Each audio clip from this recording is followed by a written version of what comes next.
Bien, entonces en la sesión de hoy vamos a trabajar un tema de manera más o menos esquemática que tiene que ver con los usos agrarios del suelo y la tenencia de la tierra en Ibagué, ya que es un lugar más o menos cotidiano para todos ustedes o la mayoría de ustedes y que les va a dejar un panorama histórico en la medida en que vamos a abordar un periodo entre más o menos 1550 y 1950. Esto va a ser de una forma muy esquemática porque no los voy a agobiar con tecnicismos o detalles que en realidad no vienen al caso. Entonces, más o menos la idea fundamental consiste en recuperar una serie de estudios que se han hecho previamente, como por ejemplo los estudios que realizó Hernán Clavijo, un historiador de la Universidad del Tolima, otros trabajos que aparecen en archivos, material archivístico que también es importante, que se puede rescatar, y material ya muy especializado que hemos podido recabar en nuestras investigaciones. Entonces, de esta forma vamos a aproximarnos a una especie de historia agraria de Ibagué y su zona de influencia, con el fin de darles a ustedes unas pinceladas sobre en qué lugar están ubicados, ¿no? En qué lugar están parados cuando hablamos de Ibagué y su zona de influencia. Bueno, en términos generales, mm, mm, tenemos un primer momento que tiene que ver entre 1550 y 1640, en el que pues efectivamente lo que los españoles encuentran es algo que ellos mismos denominan parcialidades indígenas, que en el caso de los pijaos o en el caso de los panches o en el caso de los pantágoros o pantágoras, dependiendo del cronista, se le llamaban a su aldea y zona de influencia o distrito donde estaban ubicados. Así le llamaban parcialidades indígenas. A la llegada de los españoles me refiero, ¿no? Aquí es importante señalar una cosa que ustedes han venido viendo de manera errónea, y es que les hacen más o menos ubicar a los panches, por ejemplo, en el norte del Tolima, a los pijaos en el sur, etcétera, etcétera. Eso es absolutamente equivocado, no tiene ningún sentido porque en realidad los pantágoros estaban ubicados al norte del Tolima y una parte de Caldas. Los pijaos sí estaban ubicados de la parte central del Tolima hacia el sur, sobre todo concentrados en la parte cordilleruna, y los panches estaban en realidad era al lado derecho del río Magdalena, o sea, hoy lo que es Cundinamarca, toda esa franja derecha del río Magdalena que corresponde a Cundinamarca, toda esa zona era la zona panche. Entonces, esos mapas están muy equivocados, los últimos que ustedes han visto en su sistema escolar tradicional, y no tienen nada que ver con la realidad. Entonces, repito, los pantágoras al norte del Tolima, los pijaos del centro hacia el sur, en la parte cordilleruna sobre todo, y los panches al lado derecho del río Magdalena. Bueno, cuando los españoles se encuentran con estas parcialidades o aldeas o distritos, ¿no? que se constituyen alrededor de las aldeas, pues efectivamente ven que efectivamente los indígenas tienen prácticas agrícolas. Se encuentra, por ejemplo, que cultivan maíz, que cultivan turmas, o sea, papas, que cultivan ñames, raíces de apios, les llamaban así raíces de apio, que más adelante podemos ver guayabas y otro tipo le llamaban frutas de la tierra. También menciona que se cultivaba, pero de manera muy dispersa, el algodón. Muy seguramente se aprovechaba de forma silvestre y que con el algodón se confeccionaban o se hacían prendas los indígenas. Esto lo dice, por ejemplo, Pedro de Aguado, un cronista que se ocupó de relatar más o menos ese momento en que los españoles ingresan aquí a esta zona central del Tolima, que corresponde a más o menos a 1540 en adelante, ¿no? Más o menos.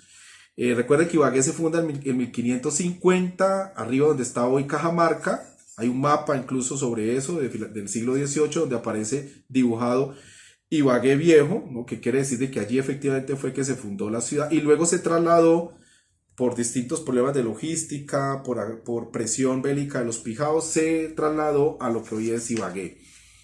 en 1551, ¿no? Esa es la fundación. Entonces son más o menos estos 10 años, entre 1540 y 1550, lo que les estoy relatando, son estos primeros encuentros, ¿no? Los que ustedes van a ver. Hay estas voces, como por ejemplo, como Metaima, este tipo de voces que terminan en Aima, incluso Tocaima, al otro lado de Magdalena, etcétera, etcétera. Todo este tipo de expresiones son expresiones que parece ser que tienen raíces de varias capas lingüísticas. O sea, parece ser que hay no solamente raíces caribes, sino también hay raíces muiscas, bueno, etcétera, etcétera. Bueno, en general de lingüísticas chipchas. Y otro tipo de raíces, ¿no? Solapadas, son distintas raíces lingüísticas las que más o menos se van solapando y van configurando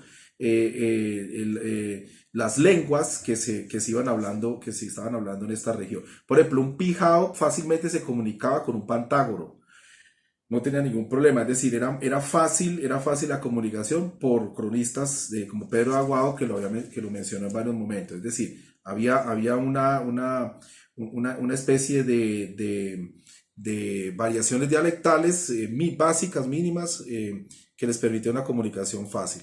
Bueno, eso es más o menos a grandes rasgos lo que tenía que decirles. Claro, maíz. El maíz es muy importante. Por supuesto, también había racacha, es decir, y variedades de papas y variedades de maíz, ¿no? En cantidades importantes. Recordemos que la papa se domestica más que nada en el Perú y todas sus variedades más conocidas se seleccionan y se domestican en el Perú y luego se expanden por toda la zona andina, incluso llega hasta México y bueno, como ustedes saben, después llega a Europa, ¿no? Bueno, por ejemplo, otro cronista, Fernández de Oviedo, dice: siembran 3 veces al año, cogen maíz y tienen yuca. Esas son expresiones absolutamente claras y contundentes de la actividad agrícola de los pijaos en este caso. Se habla, por ejemplo, pues de que el abanico de Ibagué, todo lo que llamamos la mesa de Ibagué, es una zona, bueno, pues absolutamente atestada de peligros, de riesgos, bueno, pero también hay riquezas, hay oro, ¿no? Etcétera, etcétera, que fue una de las motivaciones principales de las primeras colonizaciones que se dieron aquí en el Tolima. Sobre la manera como los indígenas hacían o acometían sus labores agrícolas hay muy poco, no sé, es decir, se menciona de forma general que tenían una cementera o que tenían una parcela que cultivaban, pero no, y que las herramientas de trabajo todas eran de madera, ¿no? Es decir, que más o menos por lo que se describe tenían que ver con elementos para ahollar, ¿no? Que puedan ser unos chuzos o elementos para transportar tierra, etcétera, etcétera, que puedan ser palas de madera, bueno. También se habla de que se hacía uso del cobre, eso es otro asunto también, a manera de hacha para cortar árboles o para la guerra. Eso está claro, por ejemplo, en Pedro de Aguado también, otro cronista importante, que nos habla de eso. Les pido que todas las preguntas que tengan las dejemos para el final de la sesión. Bueno, no, hablamos del cobre, ¿no? El uso del cobre para hachas o que tenía a su vez dos funciones, ¿no? Pues una que puede hacer para la guerra y otra que puede hacer para cortar madera. Es decir, no podemos precisar más allá de eso, incluso si eso fue cierto o no, ¿no? Pero eso está recogido en un cronista. Bueno, por ejemplo, en lo que hoy llamamos toche y tochecito, es decir, en esas regiones se describe perfectamente que había cultivos de papas, ¿no? Había cultivos de papas y eso es algo que aparece más o menos en 1550, más o menos relatado, y que efectivamente en esas zonas de ocupación de los Pijao, exactamente lo que hoy se conoce como Toche, más o menos esa región, se cultivaba papas.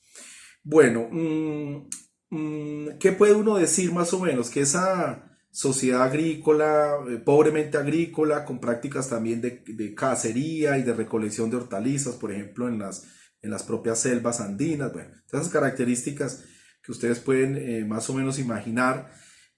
Más o menos hacía también una especie de economía comunal, ¿no? Una economía comunitaria. ¿Qué quiere decir? ¿Qué quiere decir esto? De que buena parte de los terrenos agrícolas eran cultivados en común, ¿no?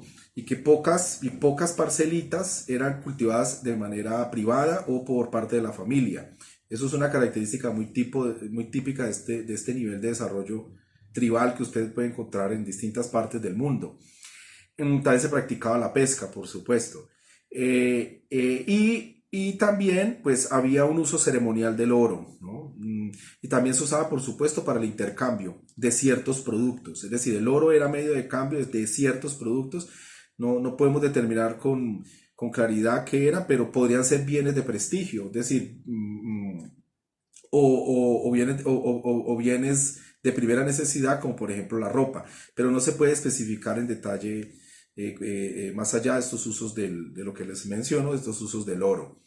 Eh, Bien, también se habla de la construcción de casas y bohíos, casas como lugares de habitación pequeños y bohíos como casas de habitación grandes o lugares de habitación grandes, perdón, donde varias familias puedan convivir o donde pueda ser una casa comunal, una casa ceremonial donde varias personas no podían participar en lo que los españoles llamaban las borracheras.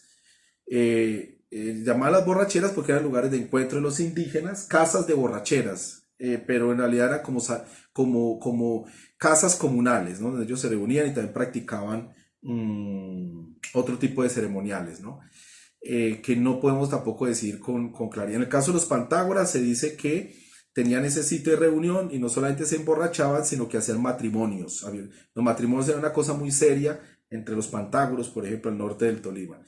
Y había toda una ritualidad, ¿no? Pues, que ellos desplegaban. Mm, hay actividad de antropofagia, es decir, se come carne humana, pero parece ser que todo se reducía a un asunto muy, muy ritual.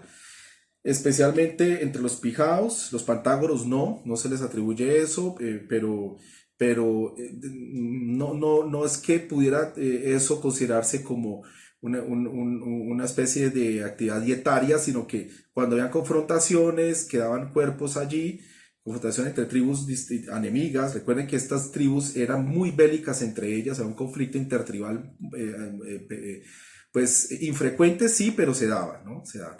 Entonces, usaban la carne humana, sí, de muchas maneras. La deshidrataban al máximo, la convertían en polvo de carne, y ese polvo de carne lo guardaban y luego lo consumían. Por ejemplo, eso lo hacían con cierta frecuencia cuando se presentaban estos casos de antropofagia. Bien, en general, lo que tenemos es más o menos una población tribal con pobre agricultura, sí, que obviamente no conoció, no conoció técnicas agrícolas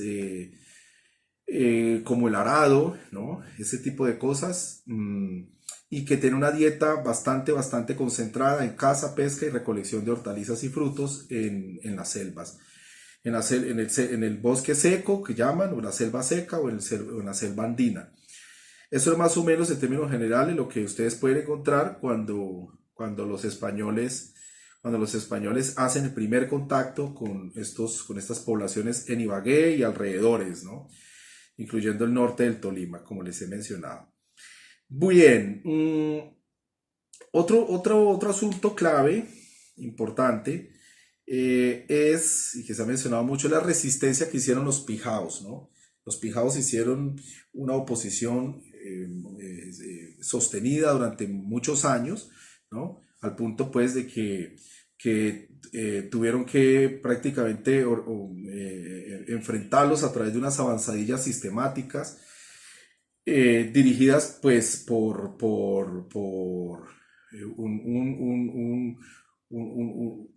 un alcalde, específicamente dirigidas por un alcalde, para poder hacer este tipo de incursiones y apaciguar o pacificar a los pijaos.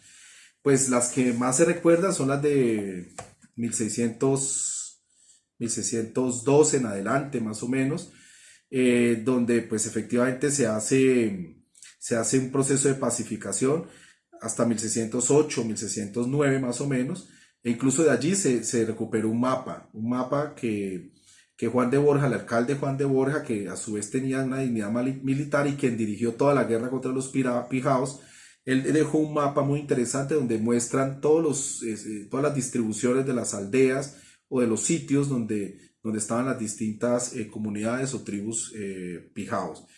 Es un mapa muy importante se rescató hace poco. El que lo quiera ver, pues me dice, yo se lo puedo enviar. Pero da cuenta más o menos de que había una gran presencia de población pijao en la zona serrana o en la zona cordilleruna de aquí del Tolima. Bien, rápidamente los españoles pudieron establecer unas encomiendas donde pues los indios eran sometidos a un proceso de doctrinero y poco a poco iban sufriendo una actividad de conversión al cristianismo, como ustedes más o menos ya saben. Es decir, en realidad el trabajo doctrinero, a pesar de ser pesado, costoso también, ¿no? En general para el Imperio Español, pues implicó que en pocos años, ¿no?, se fueran conformando encomiendas y que solamente eran perturbadas por los ataques o avanzadillas bélicas de los pijaos, que finalmente pues fueron derrotados. Ya en 1608, 1609 ya tenían bajo cierto control a los pijaos y no volvieron a hacer esas grandes incursiones como antes, ¿no? Porque efectivamente hubo muchas incursiones antes de 1608, donde varios caseríos fundados por españoles pues fueron destruidos literalmente. Bien, también ustedes van a encontrar, por ejemplo, si se ponen en la tarea de estudiar un poquito el asunto, van a encontrar unos litigios muy intensos entre distintos españoles por el control de los indios, que eran más o menos, en buena parte eran destinados a la explotación de oro y de plata, ¿no? Es decir, buena parte de la destrucción de esas comunidades indígenas, tanto los pantágoras como de los pijaos, buena parte se produjo por ese proceso destructivo de explotación de la mano de obra indígena en las minas, ¿no? En las minas de Mariquita, por ejemplo, y aquí en ciertas minas que hubo hacia la parte montañosa de Ibagué. Luego el trabajo en las haciendas también terminó por diezmar a la población indígena. Entonces, eso es... Y el reducto que quedó, muchas de esos pijaos, ese reducto de pijaos se fueron congregando posteriormente hacia lo que hoy es Ortega, Natagaima, perdón,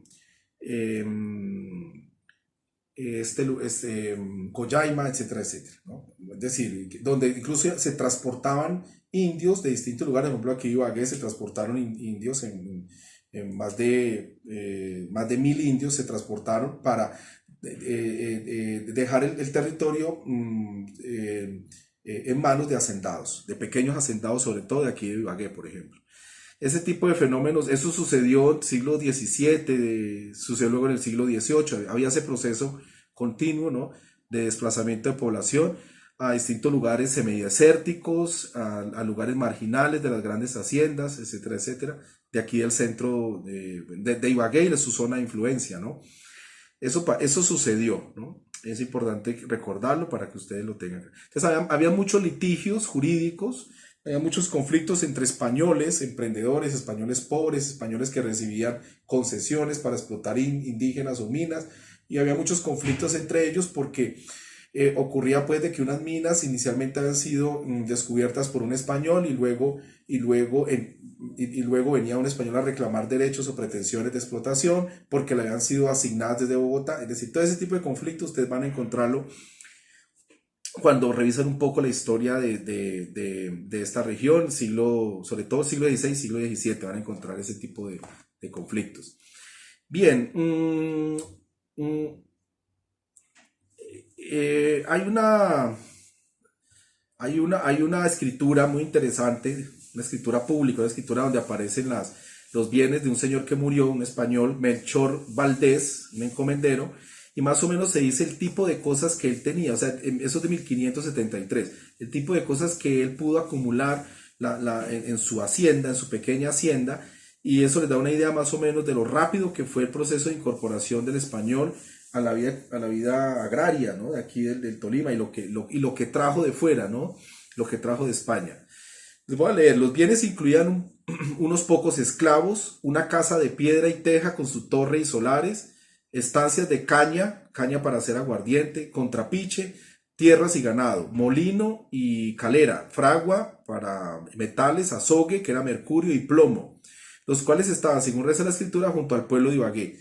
Este es más o menos una especie de dotación mínima de un hacendado pequeño español, y ya pues ustedes ven que hace 500 años prácticamente buena parte de las tecnologías que hoy tiene un campesino tradicional están aquí ya presentes, ¿no? Es decir, la construcción de casas, el uso de la piedra, en este caso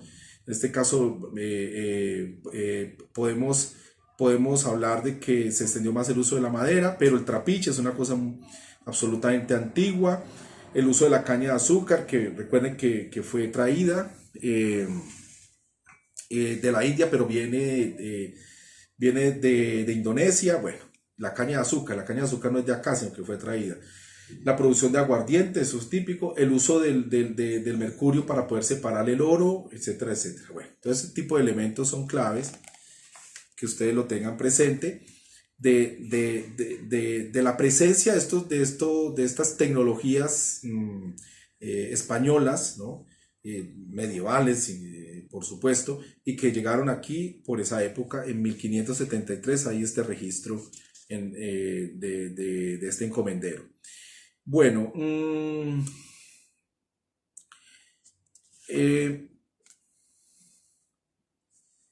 bien. El uso de la fragua es una cosa importante porque nos está diciendo también pues, que efectivamente había una práctica de la metalurgia, que se elaboraban instrumentos de metal. Incluso sabemos, por ejemplo, que aquí cerca de Ibagué se explotaba el cobre. Hubo pues, minas de cobre, además de unas pocas minas de oro y de plata, pero hacia el sector de Payandé, ¿no? Y que incluso hoy hay sitios donde se siguen haciendo otro tipo de explotaciones que tienen que ver más con calcitas y demás. Bien, para hacer cemento y cerámicas y este tipo de cosas. Pero bueno, es una cosa importante porque, es decir, dentro del instrumental civilizatorio, entre comillas, que traía el español, también estaba pues la metalurgia, el conocimiento del beneficio de los metales. Bueno, otra cosa también importante que ustedes deben saber es el tipo de explotación agrícola que traía el español. Este español, que muchos de ellos en principio venían del sur de España, ¿no? Luego se mezclaron las regiones. Ellos más o menos lo que trataron de hacer fue implantar lo que llamamos el agrosistema de dehesa, y con H intermedia. Dehesa es una explotación hacendataria, una hacienda, donde buena parte pues de los frutos, ¿no? Que se producen en esta hacienda son el corcho, en el caso de España, la encina. Se cultiva la encina porque la encina provee a su vez alimento para los cerdos, y los cerdos pues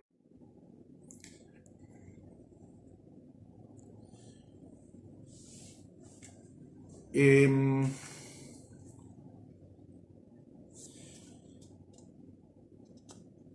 ¿qué pasa con estas dehesas? Que el tipo de agricultura era más o menos explotación de recursos ya disponibles, como el corcho y como las encinas que dan estos frutos para los cerdos.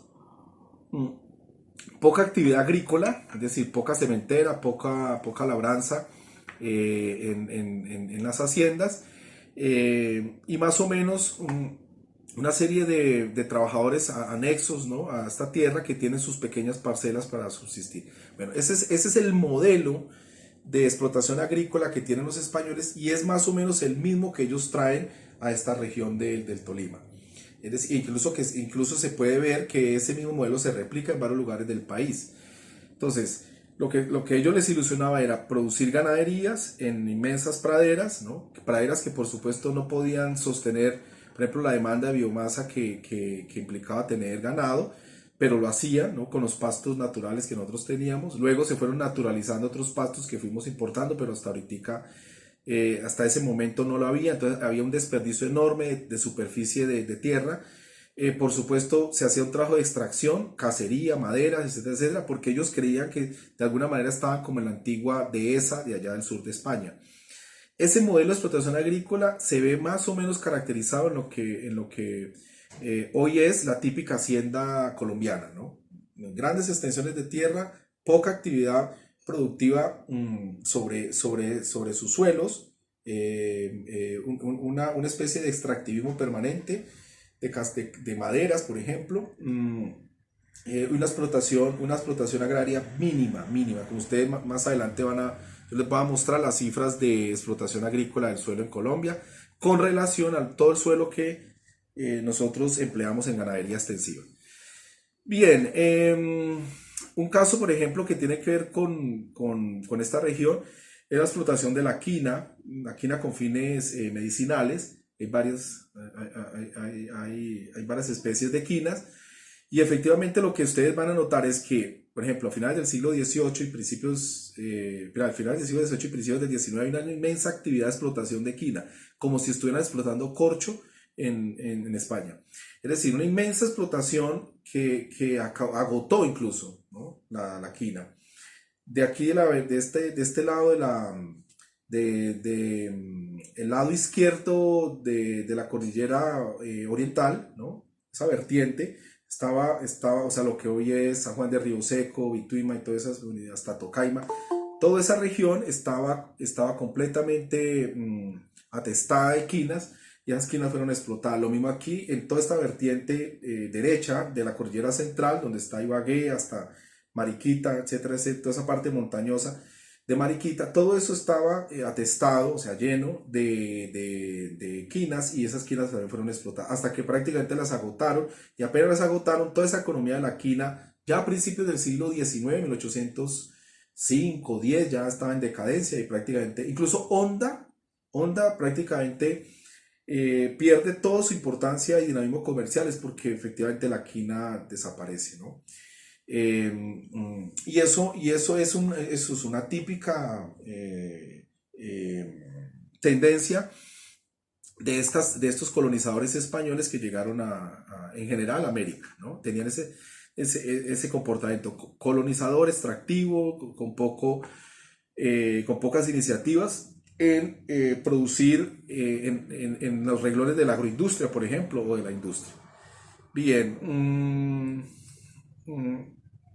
tenemos entonces desde 1550 la encomienda como un sistema de enclaustramiento de indígenas, de adoctrinamiento de indígenas, pero también de explotación de indígenas, ¿no? De su explotación de mano de obra. Aquí es bueno señalar, por ejemplo, nuestros encomenderos españoles que llegaron al Tolima: Pedro de Lizana, Bartolomé Galeano, Bartolomé Talaverano, Pedro Gallego, Sebastián de Porras, Melchor de Valdés, Domingo Lozano, Miguel de Morales, Alonso Ruiz, Alonso de la Barrera, Lope de Velasco, bueno, entre los más conocidos. Estos son encomenderos que se ocuparon de orientar esto obviamente venía con sacerdotes también y estaba más o menos controlado por oidores, bueno, por la jerarquía de Santa Fe de Bogotá, que venía de vez en cuando venían a hacer censos, bueno, sobre todo más adelante, ¿no? Venían a hacer censos un poco más rigurosos sobre la explotación de las encomiendas. Muchas de estas encomiendas eran entregadas en concesión, o sea, el encomendero tenía que pagar y al cabo de un tiempo incluso puede acceder a esa hacienda, ¿no? Después de disolver la encomienda se puede quedar con una hacienda. En la mayoría de los casos estos primeros encomenderos se fueron, murieron. En realidad la longevidad de ellos era baja, ¿no? No vivían mucho. bueno, y finalmente terminaban otros apropiándose de esos bienes. Buena parte de esos indígenas en realidad desaparecieron, sobre todo bueno, por el trabajo tan pesado y también por las enfermedades, ¿no? O sea, las influencias, la viruela y demás, que pues prácticamente los diezmaron de forma importante.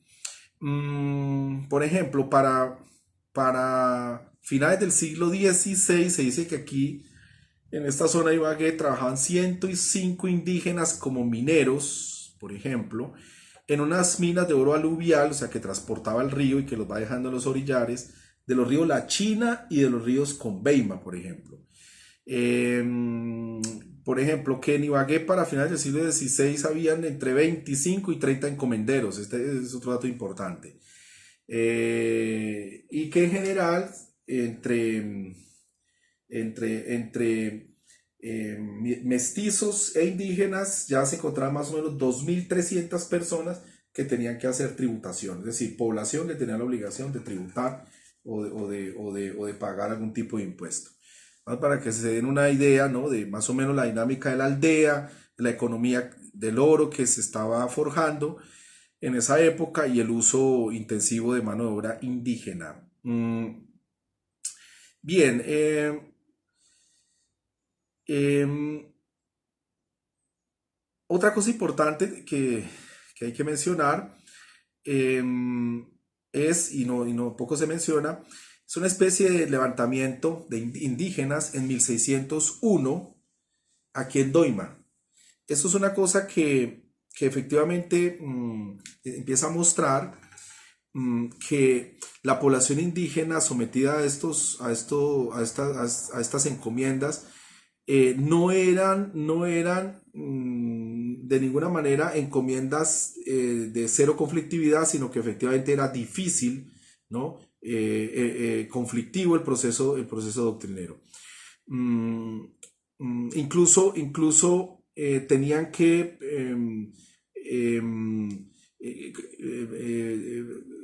convocar a soldados o a personas con autoridad militar a que fueran y conjuraran este tipo de levantamientos, incluso construir pequeños fuertes militares, etcétera, etcétera, porque las encomiendas también podían, en su seno, podían dar lugar a conflictos. No solamente el proceso de estas avanzadillas de pijaos que en varios momentos atacaron aldeas de aquí del abanico de Ibagué, sino que también al interior de las propias encomiendas se presentaban levantamientos, como el caso de Doima en 1601, que es importante que ustedes lo tengan presente. Doima es aquí cerca de Ibagué, hacia el final del abanico o de la mesa de Ibagué, y que es importante que ustedes lo tengan más o menos claro. Sobre el uso de los abonos, por ejemplo, los indígenas, no hay evidencias, es decir, de preparaciones de abonos, no, es decir, empezando también que nosotros tenemos un problema adicional y es que los mamíferos medianos o las ganaderías no existían, no había animales ni de tiro domesticados, ni animales de carga, ni nada por el estilo, ni mucho menos pues animales para que ayudaran a romper el suelo, ¿no? A través del arado, nada de eso, no existía. Entonces, bueno, en general, y como la agricultura era precaria, desarrollo casi que a nivel de cementeras, pues obviamente no hay evidencia. Sí que es cierto que los españoles fueron incorporando poco a poco sus conocimientos sobre los abonos, ¿no? Los abonos típicos que tienen que ver con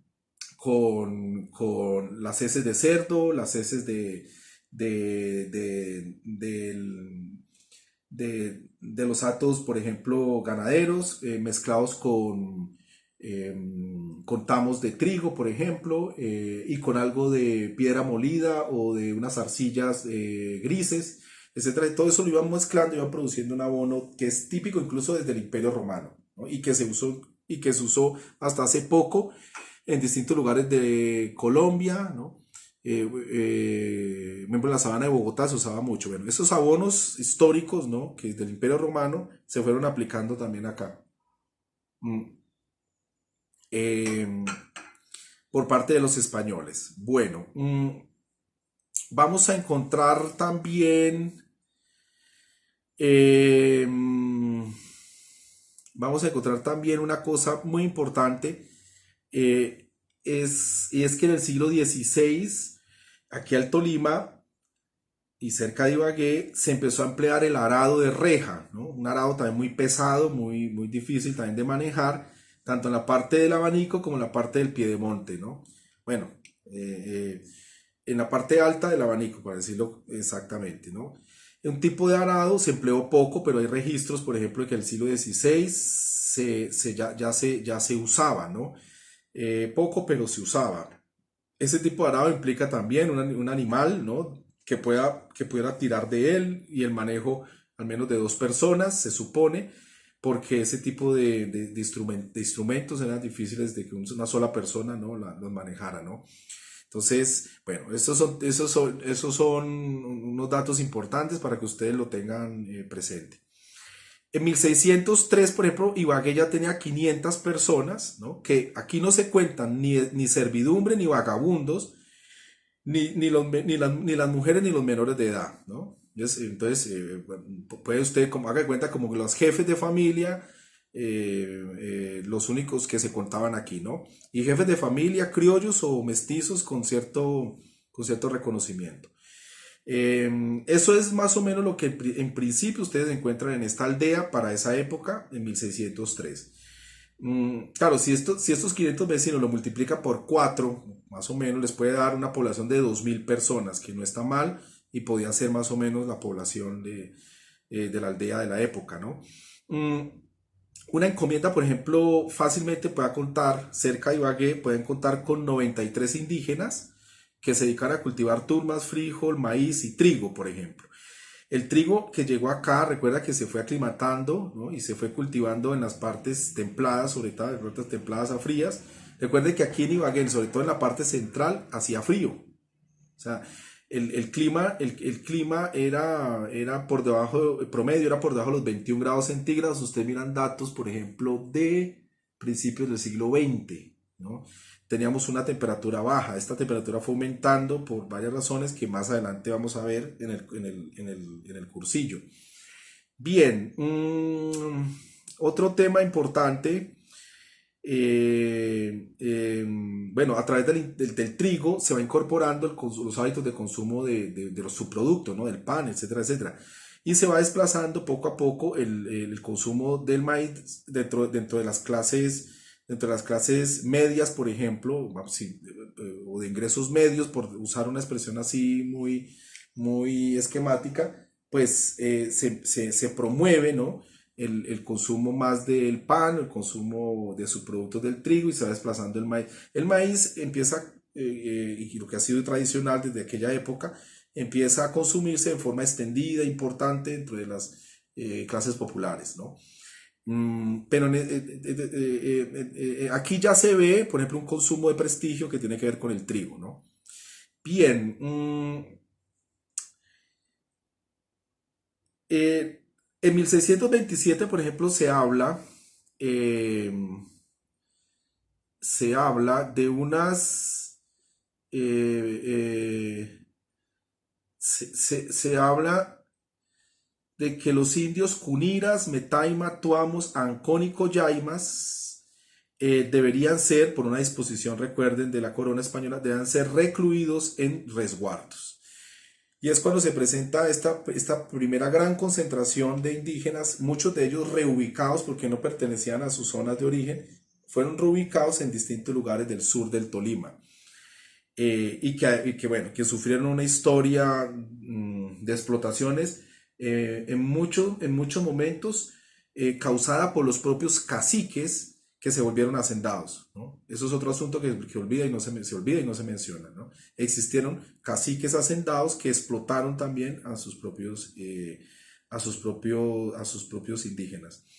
Bueno, a su propia comunidad indígena, es decir, en términos muy esquemáticos, porque para ese momento ya era muy difícil saber si la población indígena tenía algún tipo de parentesco en general con relación a un clan o a una tribu, porque habían sido tan mezclados y tan reubicados que difícilmente se puede uno enterar de qué tipo de parentescos habían o si efectivamente perteneció a alguna comunidad de origen. estos caciques indígenas con relación a su pueblo. Bien, el resguardo en general fue una medida de control territorial, ¿no? A partir de 1627. En el Valle del Conveima, yo les anticipé hace poco, aquí en el Cañón del Conveima, en ese momento le llamaban, por ejemplo, hubo 6.000 indígenas que se encontraban en realidad en su sitio de origen, ¿no? Habían 6.000 indígenas dispersos en todo el Cañón del Conveima y posteriormente, en 1650, lo que se ve, o sea, 23 años después, lo que se nota es que efectivamente buena parte de sus indígenas se habían ido de la zona, otros habían muerto, u otros eran obligados a migrar por distintas presiones del encomendero, otros murieron de enfermedades, de maltratos, etcétera, etcétera. Eh, en general, ese tipo de situaciones fueron explicando el despoblamiento de todo el Cañón del Conveima, que tenía, repito, 6.000 indígenas para un registro de 1627. Bueno, es importante también mencionar que aquí a la región llegaron españoles pobres también, ¿no? Es decir, no solamente llegaron personas con cierta alcurnia o cierta ascendencia en la corona, con cierto, con cierto nivel de hidalguía, sino que también llegaron pues hidalgos muy pobres, ¿no? Que no tenían medios de ningún tipo, que tampoco tenían reconocimiento por sangre o por tener alguna relación con las cortes o la nobleza, etcétera, etcétera. Eran muy pobres y bueno, este tipo de colonos pobres se les entregaban estancias que eran como unas pequeñas haciendas donde ellos tenían que pagar en las cuales pues podían explotar, podían instalar trapiche para producir jugos de caña y aguardiente, etcétera, etcétera. Y estas pequeñas haciendas pues implicaba también su explotación, implicaba que tenían que pagar un impuesto, un reconocimiento y a futuro puedan quedarse con las haciendas, ¿no? Esos en general eran terrenos concesionados con una figura legal que se llamaba la merced, así se la llamaba, ¿no? La merced. En Ibagué y la zona de influencia solo se han encontrado más o menos 31 estancias, más o menos se encontraron, o sea, 31 pequeñas haciendas que fueron distribuidas entre españoles pobres. En general, estas explotaciones de los españoles pobres, hidalgos muy pobres sin tierra, en general, se dedicaban al hato ganadero.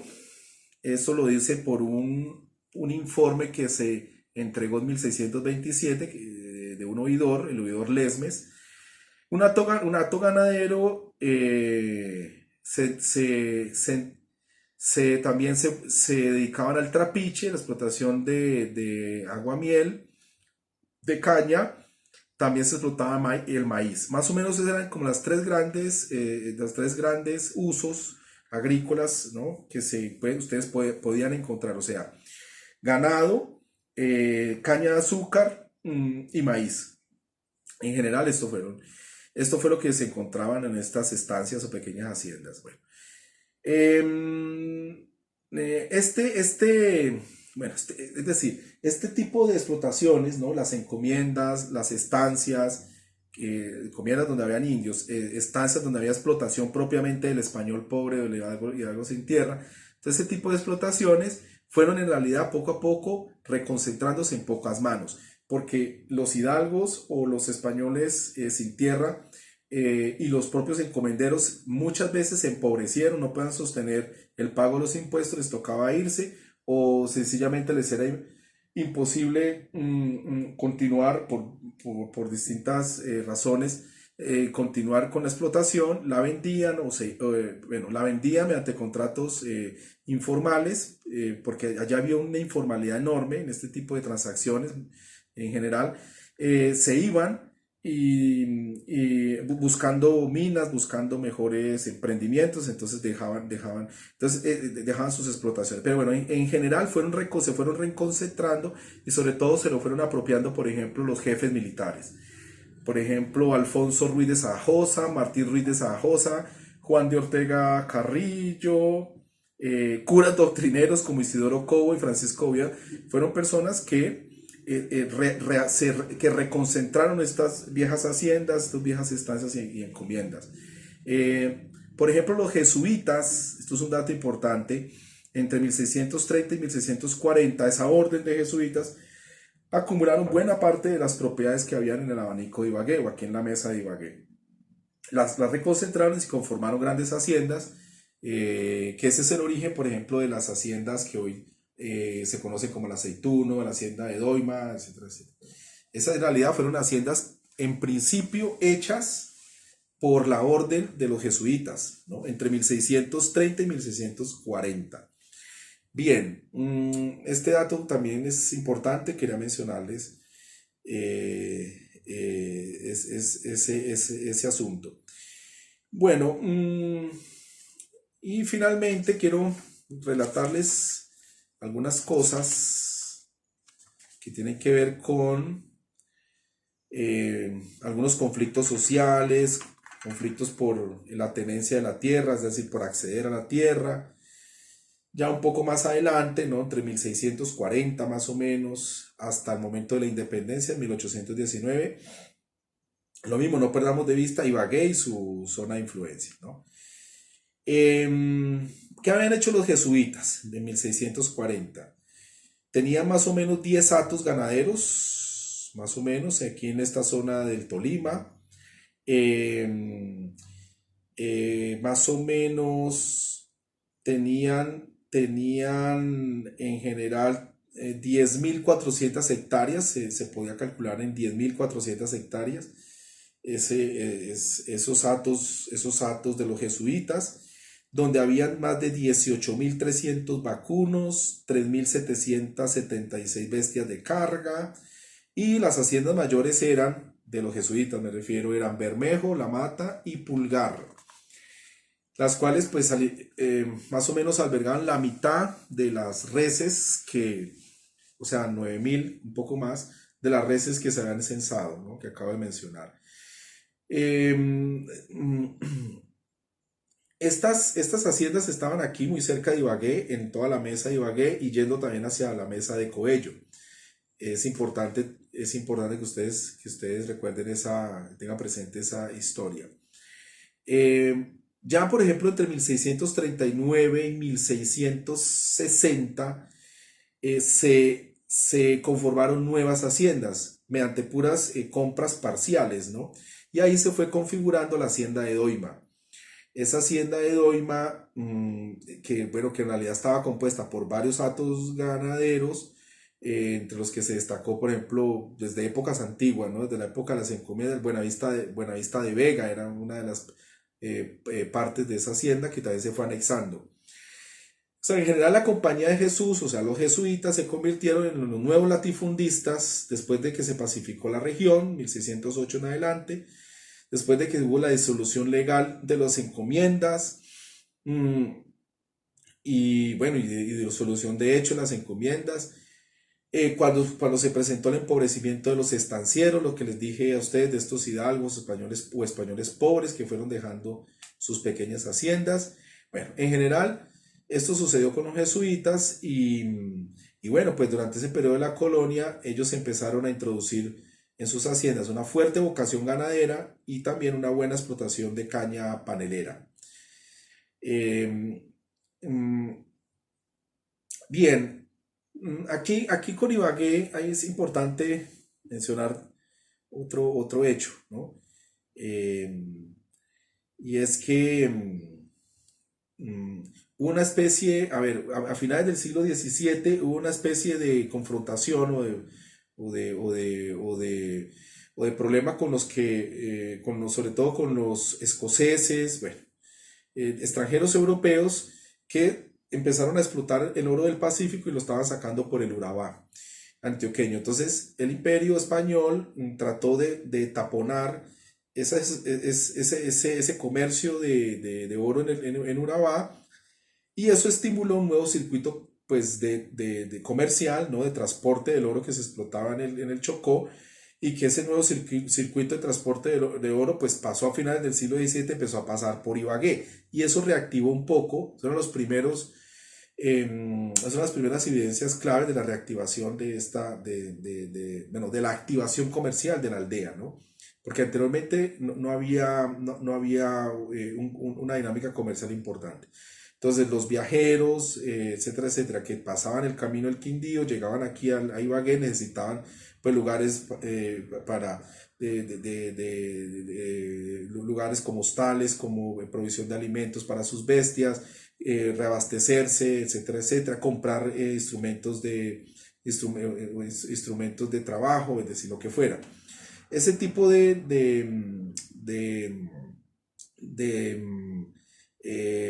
de comercio estimulado por el nuevo circuito del oro, ¿no? Que ahorita, pues, que en este caso pasaba por Ibagué, pues fue generando una nueva dinámica comercial. Bueno, em, mm,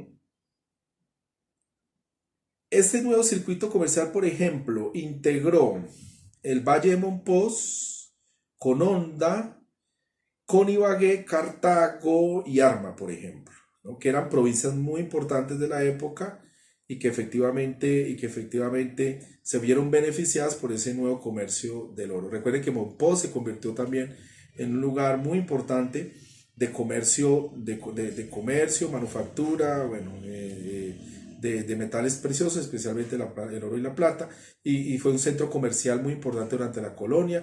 Ustedes, cuando tienen la oportunidad de viajar, pues van a encontrar una especie de ciudad museo, ¿no? Construida gracias también a ese gran boom minero, ¿no? A ese auge minero de las provincias de oro del oro del Chocó, como le llamaban en esa época.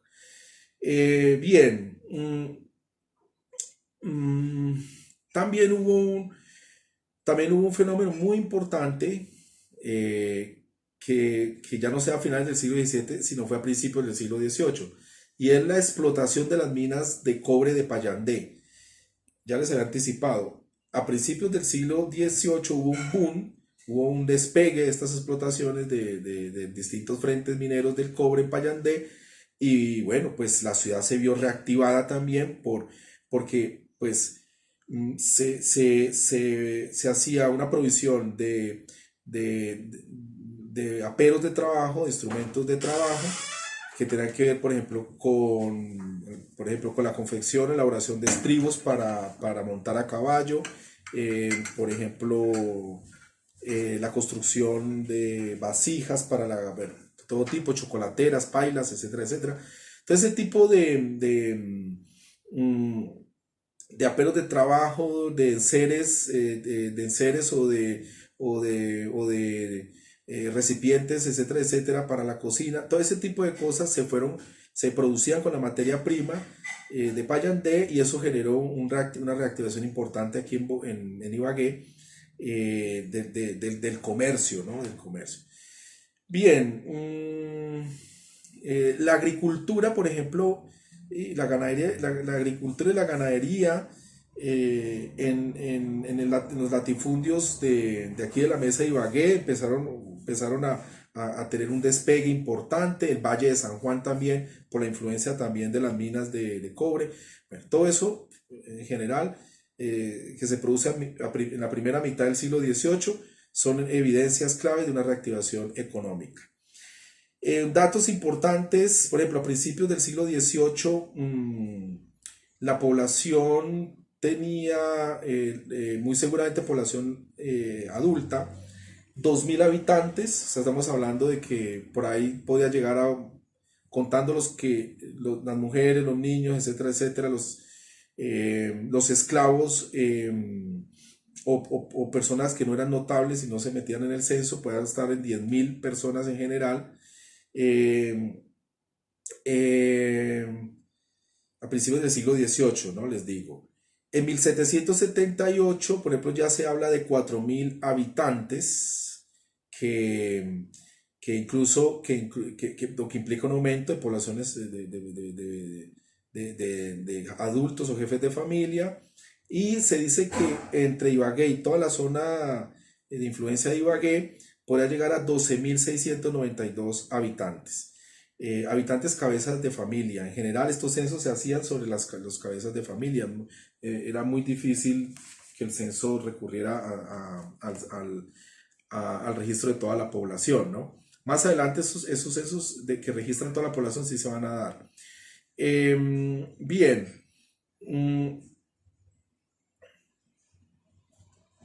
A finales de, perdón, a principios del siglo XVIII, nosotros vamos por la crisis que les comenté de la quina, nosotros vamos a empezar, y de otras actividades que aquí no podemos tratar, pero ya de menor importancia, especialmente relacionados con la baja ostensible de la producción de las minas de Mariquita, ¿no?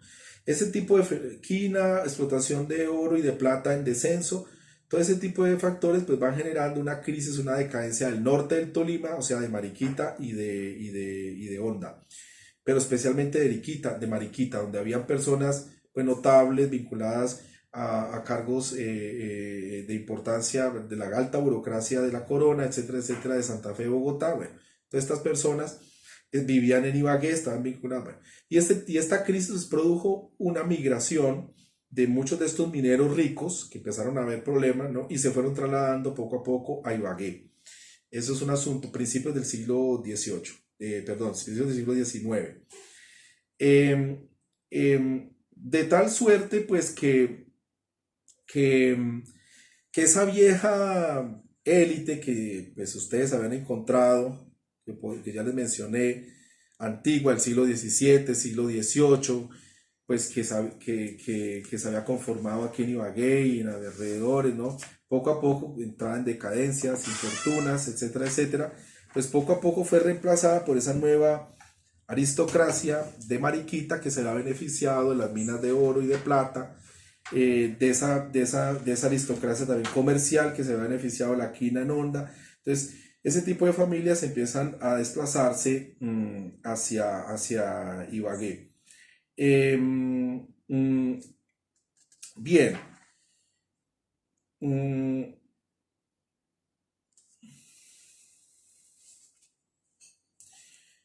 una de las, por ejemplo, de las personas que más llama la atención, ¿no? Eh, en este proceso, eh,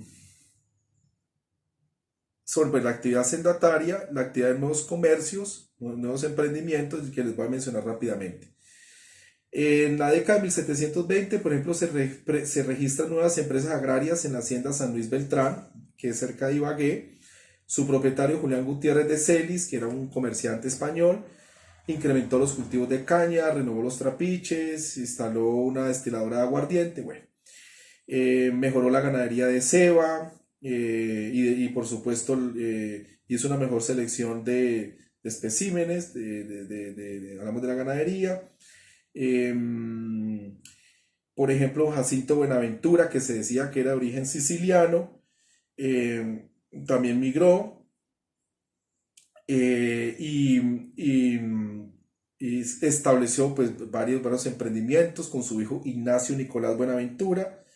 Y también que estaban antaño relacionados fuertemente con las minas de plata, de Mariquita y de Payandé. Bueno,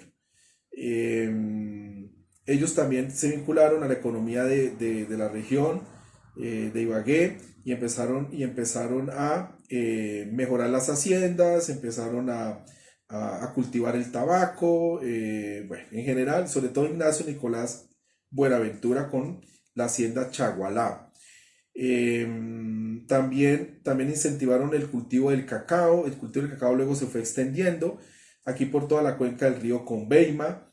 Y bueno, esa es en general más o menos la dinámica desde 1720 que ustedes empiezan a notar en virtud de la decadencia de las minas de Mariquita y luego posteriormente en virtud de la decadencia de la quina, la explotación de la quina.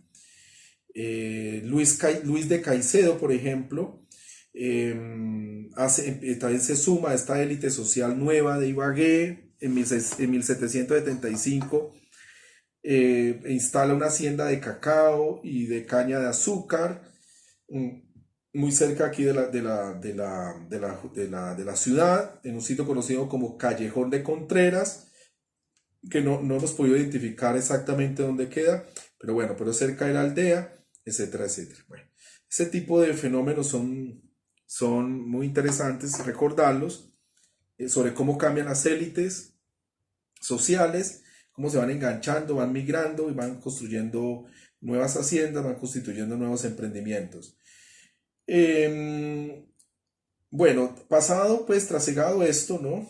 Toda esta historia del siglo XVIII y estos cambios en la tenencia del suelo y en los nuevos usos agrarios, como la aparición de cacao de manera extendida, encontramos un censo interesante de 1804, para que ustedes estén atentos a esta información. Se censaron 300 trapicheros y 2000 criadores de ganado en la jurisdicción de Ibagué y la zona de influencia. ¿Qué quería decir esto? Porque eran haciendas dedicadas al cultivo de la caña de azúcar, muchas de ellas a la producción de aguardientes, y les era permitido en distintos momentos de esta historia colonial, que, bueno, aquí no podemos entrar en detalle. Cuando les era permitido producir aguardiente o si no les era permitido, también lo hacían de forma ilegal, ¿no? Bueno, se producía caña de azúcar y habían 2000 hatos ganaderos, lo que implica una cantidad importante de explotaciones de este tipo, ¿no? Se destaca, por ejemplo, la hacienda Santa Bárbara como una gran productora de caña panelera, caña de azúcar en general.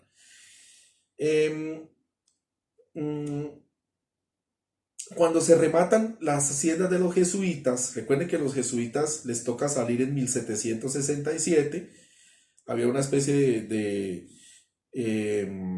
cisma producido, pues, por la orden de la Compañía de Jesús, con el papado, etcétera, etcétera. La Compañía de Jesús no atendía a una serie de demandas internas del papado.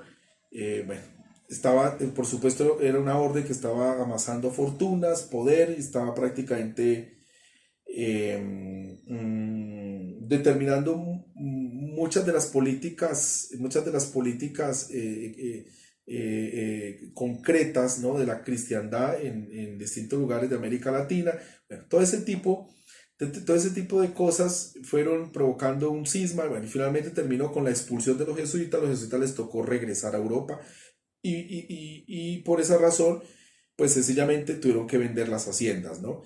Esas haciendas a mediados del siglo XVIII pues prácticamente se disuelven, y curiosamente los empleados públicos, la burocracia de ese momento, los comerciantes locales, los pequeños emprendedores, bueno, todas estas personas que estaban en pleno ascenso social y que pues obviamente estaban vinculados ya a los decadentes, la decadente economía minera de Mariquita. Ese tipo de personas rápidamente lograron adquirir muchas de estas haciendas, ¿no? Por ejemplo, Ignacio Nicolás Buenaventura adquirió, Francisco Gamba, Pedro Galindo, las administraron primero o ejercieron control sobre ellos, sobre estas haciendas de los jesuitas. Bueno, en varias ocasiones se quedaron con esas haciendas. Bueno, en general, para 1770, ¿qué se tiene? Se tiene, por ejemplo, que los jesuitas entregaron para remate 15.926 reses aquí en el Tolima, 5.800 bestias, 73 esclavos. Lo que en efecto hacía, pues, a los jesuitas, pues, como la empresa, las convertían en la empresa agraria más productiva que había en el Tolima. En ese momento le llamaban la provincia de Mariquita. y era de las más importantes de toda la Nueva Granada, ¿no? Eso también tienen que saberlo. Eh, mm, Posteriormente, ya por ejemplo en 1780, aparecen nuevos hacendados como Salvador Montealegre y Clemente Camacho, que fueron, por ejemplo, propietarios de Llano Grande, es decir, que es una hacienda extraordinaria de miles de hectáreas, que queda aquí saliendo hacia Espinal, y que efectivamente empezaron a conformar, ¿no? El nuevo núcleo de las élites sociales de Ibagué. Mm, mm, Luego, Ibagué va a tener que, de alguna manera, recomponer sus élites sociales a finales del siglo XVIII y principios del XIX, porque empiezan a migrar notables y hacendados de Tocaima y de Neiva, ¿no? Por ejemplo, Alejandro Bonilla y Montealegre, así se llamaba, Francisco Martínez, todo este tipo de emprendedores, ¿no? Mm, de emprendedores fueron migrantes que se sumaron a la élite social de Ibagué de finales del siglo XVIII y principios del siglo XIX, ¿no? Eso es más o menos a grande. La Hacienda Tolima va a ser muy famosa, pero es importante aquí ya saberlo, ¿no? De que existió, porque más o menos correspondía a todo lo que hoy es el Cañón del Conveima. Esta Hacienda Tolima Barlora, porque yo voy a contar a ustedes posteriormente, representa el modelo de fragmentación de Hacienda, de la constitución de nuevos corregimientos, nuevas veredas, y también representa un centro de conflicto muy importante por los asesinatos masivos de campesinos que se dieron en los años 20, en los años de 1920, que además fue un tema que puso Gaitán en debate en su momento, ¿no? Bueno, eso lo vamos a ver más adelante, cuando toquemos el tema, cuando lleguemos a esa época, ¿no? Bien, otras haciendas se van constituyendo a finales del siglo XVIII, por ejemplo, la Hacienda El Paraíso, bajo el dominio de José María Barón. Mm, La Hacienda Buenavista de Vega, por ejemplo, que hacía parte de la gran hacienda de Doima, se convirtió, por ejemplo, en el primer centro de producción de arroz comercial en 1779 hasta 1810. Esto es un dato muy importante porque se cree que el arroz llegó recientemente, o que había llegado solo hasta los primeros riegos de 1910, 1915, pero en realidad no fue así. En realidad tenemos experiencias de arroz comercial ya en 1779 hasta 1810, que entra en decadencia. Miren, por ejemplo, una de las primeras, esta hacienda, Buenavista de Vega, recibirá una de las primeras adecuaciones de tierras destinadas al riego mediante un canal rústico, el cual permitió pues mitigar la mortandad del ganado en periodos de sequía, y también fue aprovechado para regar el arroz. Estamos hablando de que ya para ese momento teníamos las primeras adecuaciones a través de distritos de riego rústicos, pero los hubo.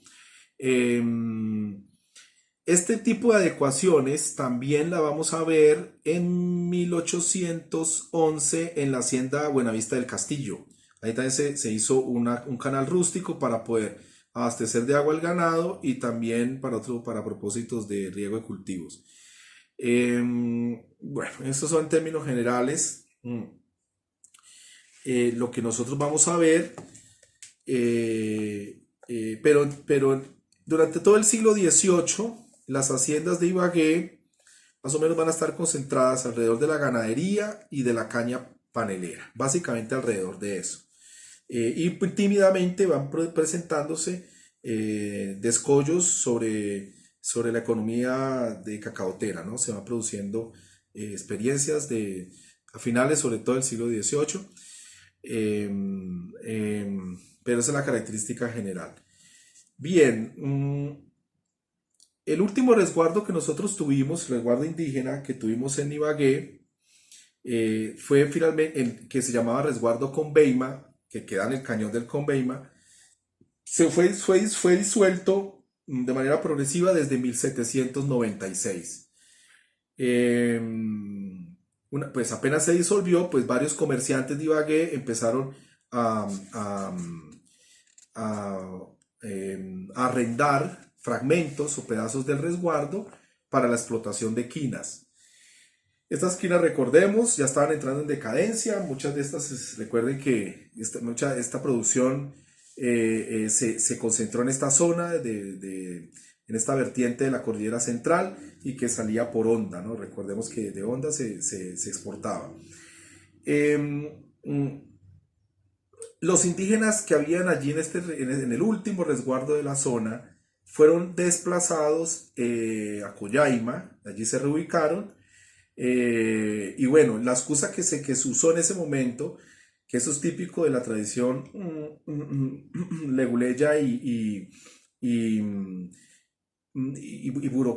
burocrática, pero llevada al paroxismo, al delirio, se les acusó de contrabandear aguardiente y abandonar la agricultura, y que por esa razón se les quitaba el resguardo. Bueno, pues muy seguramente habrían casos, ¿no? Pero en la mayoría, muy seguramente lo que uno puede percibir es que fue una expropiación, ¿no? Directamente. Bueno, eh, eh, ya, ya, ya en ese momento, incluso antes de que fueran retirados, ya había una especie de avanzadilla de colonos de aquí de la aldea de Ibagué que se estaban apropiando de los territorios indígenas. Bueno. Ese es el último recuerdo que tenemos, ¿no? El emblemático, ¿no? Que tenemos del último resguardo que había en la zona. En 1801, recordemos que Humboldt pasa por esta región, y el que encuentra, él menciona explícitamente que hay ganadería en Ibagué y alrededores, ¿no? Plantaciones de plátano, palmas de chonta, palma chonta, tabaco, caña de azúcar, árboles de limón, aguacate, yuca, bueno, tanto en parcelas de indígenas como en posesiones españolas, lo dice claramente. Menciona en especial que pues, la abundancia de la palma chonta, ¿no? Le parece una cosa bastante excepcional. Destaca el consumo de la chicha de chontaduro, ¿no? Eso también le parecía una cosa digna de mencionar. También menciona que por su recorrido encontró muchas chozas de indígenas abandonadas, ¿no? Y que efectivamente se estaba produciendo una especie de despoblamiento de la población pijao, lo que es consistente con lo que estaba pasando. Es decir, el gran hacendado estaba reconcentrando terreno, estaba reconcentrando suelo, y los indígenas estaban siendo desplazados, como les acabo de anotar, hacia el sur del Tolima. Y otros pues fueron obligados a trabajar en las minas de Mariquita, ¿no? Incluso hay testimonios de que se les obligó a trabajar hasta comienzos del siglo XVIII. eh, y esto lo confirma, por ejemplo, un trabajo de Salazar en 2001. Un investigador que ha trabajado todo el tema de minas, naborías, encomiendas y mitas y todo tipo de formas de vejación de los indígenas en Colombia. Bien, estos son más o menos, en términos generales, lo que había, ¿no? Ese era el panorama que encontró Humboldt en 1801. Humboldt también habla de una población indígena, la que encontró, la poca que encontró, una población indígena diezmada, abandonada, empobrecida, la que está en Doima.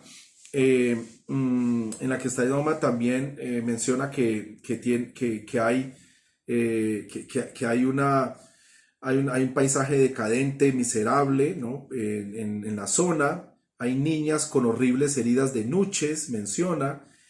La vida miserable del boga, el remero del río Magdalena, la vida miserable del carguero, el que cargaba personas en sus espaldas por el camino del Quindío. Recuerden que ese era un oficio de muchos indígenas de la época para transportar personas de Ibagué a lo que antiguamente, bueno, en esa época se llamaba Cartago, más o menos hoy cerca de lo que es Pereira. Bueno, eso en términos, habla de la presencia de viruela en la zona que no se había podido contrarrestar.